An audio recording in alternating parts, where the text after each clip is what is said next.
Malavalli town ಪಕ್ಕದಲ್ಲಿರುವ ಒಂದು Siddeshwara bar and ರೆಸ್ಟೋರೆಂಟ್ನಲ್ಲಿ ಮಾಗನೂರು ಗೇಟ್ ಅಂತ ಬರುತ್ತೆ. ಅಲ್ಲಿ ಮಧು ಅವರ ಮಗ ಯೋಗೇಶ ಮತ್ತು ಶ್ಯಾಮ ಅಂತೇಳಿದ್ರು ಕೂತಿರುವಾಗ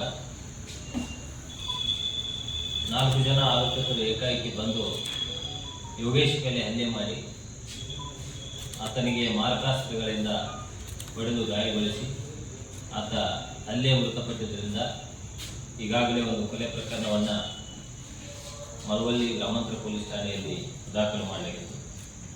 ಈ ಕೊಲೆ ಪ್ರಕರಣವನ್ನು ಗಂಭೀರವಾಗಿ ತೆಗೆದುಕೊಂಡು ಪ್ರಕರಣದಲ್ಲಿ ಯಾರೆಲ್ಲ ಆರೋಪಿತರು ಭಾಗಿಯಾಗಿದ್ದಾರೆ ಇವರನ್ನ ಪತ್ತೆ ಹಚ್ಚುವ ಸಂಬಂಧ ಇನ್ಸ್ಪೆಕ್ಟರ್ ಮಹೇಶ್ ಅವರ ನೇತೃತ್ವದಲ್ಲಿ ಮತ್ತು ಶ್ರೀಧರ್ ಸಿಪಿಐ ಹಡಗೂರು ಮತ್ತು ಕಿರಗಾಂವ್ BSI ರವಿ ಅವರ ನೇತೃತ್ವದಲ್ಲಿ 3 ತಂಡಗಳನ್ನು ಮಾಡಲಾಗಿ ಆರೋಪಿತರನ್ನು ದಸ್ತಗಿರಿ ಮಾಡಲಿಕ್ಕೆ ತಂಡಗಳನ್ನು ಮಾಡಿದ್ವಿ. ಅದರಂತೆ ದಿನಾಂಕ 8/8/2025 ಈ ಪ್ರಕರಣದಲ್ಲಿ ಆರೋಪಿತರಾದ ಮನೋಜ್ ಪಟೇಲ್ ಮತ್ತು ನಂದನ್ ಅಂತೇಳಿ ಇವರಿಬ್ಬರನ್ನ ಬೆಂಗಳೂರಿನಿಂದ ಅರೆಸ್ಟ್ ಮಾಡುವಲ್ಲಿ ಯಶಸ್ವಿಯಾಗಿದ್ದಾರೆ. ಅದೇ ರೀತಿ ಗಿರೀಶ್ ಅಲಿಯಾಸ್ ಡಾಲಿ ಅಂತೇಳಿ ಮತ್ತು ಪ್ರೀತಮ್ ಅಂತೇಳಿ ಈ ಇಬ್ಬರು ಆರೋಪಿತರನ್ನು ಸಹಿತ ಮೈಸೂರಿನಿಂದ ದಸ್ತಗಿರಿ ಮಾಡುವಲ್ಲಿ ನಮ್ಮ ತಂಡ ಯಶಸ್ವಿಯಾಗಿದೆ. ಈ ಒಂದು ಪ್ರಕರಣದಲ್ಲಿ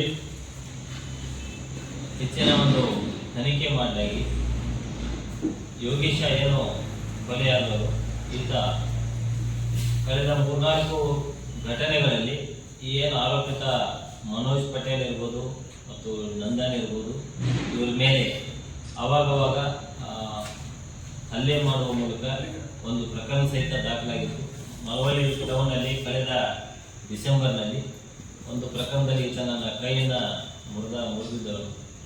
ಅದೇ ರೀತಿ ಮುತ್ತತ್ತಿಯಲ್ಲಿ ಒಂದ್ಸಲ ಇವ್ರ ಮೇಲೆ ಅಟ್ಯಾಕ್ ಆಗಿತ್ತು ಮತ್ತು ಹಿಂದೆ ಒಂದ್ಸಲ ನಂದನ್ ಮೇಲೆ ಈತ ಅಟ್ಯಾಕ್ ಮಾಡಿದ್ದ.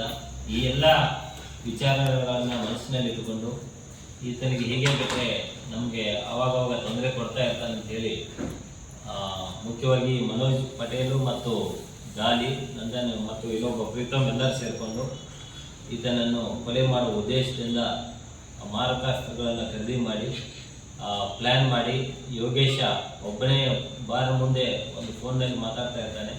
ಆ ಒಂದು ಸಮಯವನ್ನು ನೋಡಿಕೊಂಡು ಒಬ್ಬನೇ ಇದ್ದಾನೆ, ಈತನಿಗೆ ಮುಗಿಸಲಿಕ್ಕೆ ಒಂದು ಒಳ್ಳೆಯ ಸಮಯ ಅಂತೇಳಿ ಅಂದ್ಕೊಂಡು 3 ಜನ ಬಂದು ಮನೋಜು ನಂದನ್ ಮತ್ತು ಗಾಲಿ 3 ಜನ ಬಂದು ಈತ ಶ್ಯಾಮ್ ಜೊತೆ ಕುಡಿಯಲು ಕುಳಿತಾ ಇದ್ದಾಗ ಏಕಾಏಕಿ ಹಲ್ಲೆ ಮಾಡ್ತಾರೆ. ಹಲ್ಲೆ ಮಾಡಿದಾಗ ಶ್ಯಾಮು ಹೋಗ್ಬಿಡ್ತಾನೆ ಮತ್ತು ನಂತರದಲ್ಲಿ ಇವರೆಲ್ಲ ಅಲ್ಲಿಂದ ಪರಾರಿಯಾಗಿರ್ತಾರೆ.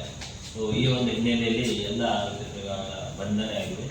ಮುಖ್ಯವಾಗಿ ಈ ಒಂದು ಪ್ರಕರಣ ದಾಖಲಾದ ತಕ್ಷಣ ಆರೋಪಿತರನ್ನು ಬಂಧಿಸುವಲ್ಲಿ ನಮ್ಮ ಅಧಿಕಾರಿಗಳು ಮತ್ತು ಸಿಬ್ಬಂದಿಗಳು ಯಶಸ್ವಿಯಾಗಿದೆ.